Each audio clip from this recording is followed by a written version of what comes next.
The past few days we've had snow and rain, and now it's time to mix in some wind. Keith, let's get a first check of that forecast. It's been a wacky day, right? It Started off cold in the morning. Now you go outside, it feels like spring, but it's dark, it's windy, it's rainy. It's truly a stormy day. I was saying before that Portland went from 35 to 50 in under 25 minutes, which is crazy. Just wind shift, bam.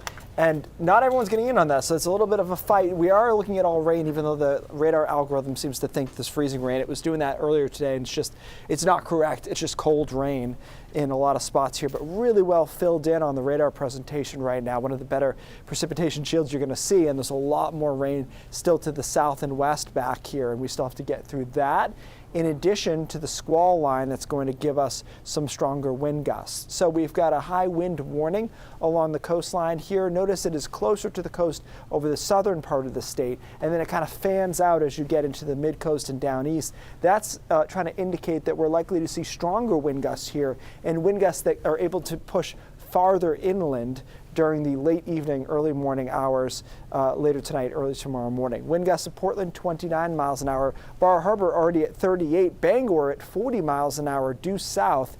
And they don't even have that squall line through yet, which is where we're going to get most of our stronger winds from. So we'll be watching that between 7 and 10 over the southern part of the state.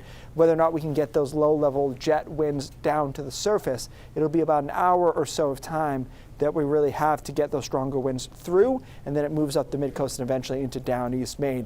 On the southern coastline, we have Dana Osgood, who is out at Spring Point Ledge. And Dana, we're gusting to about 30, it looks like, so far. Well, Keith, it certainly feels more like that because we have a ton of wind and a ton of rain coming, kind of coming right at my face at this point, so I'm squinting because it's a little bit hard to see. So far, we haven't seen too many down trees or down limbs, but as you mentioned in your forecast, that we haven't really seen our peak wind gusts yet, so we are expecting some higher winds kind of within the next couple of hours. That's something that we're going to monitor.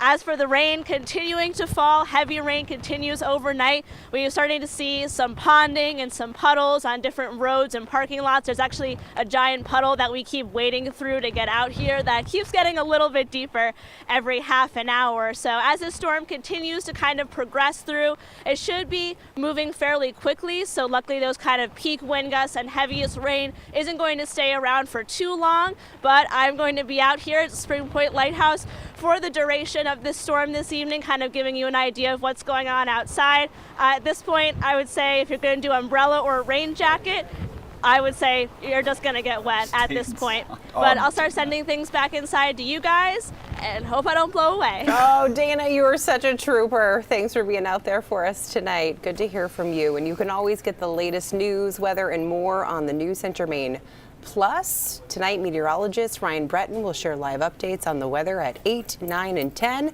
The app is free on Roku, Apple TV, and Amazon Fire.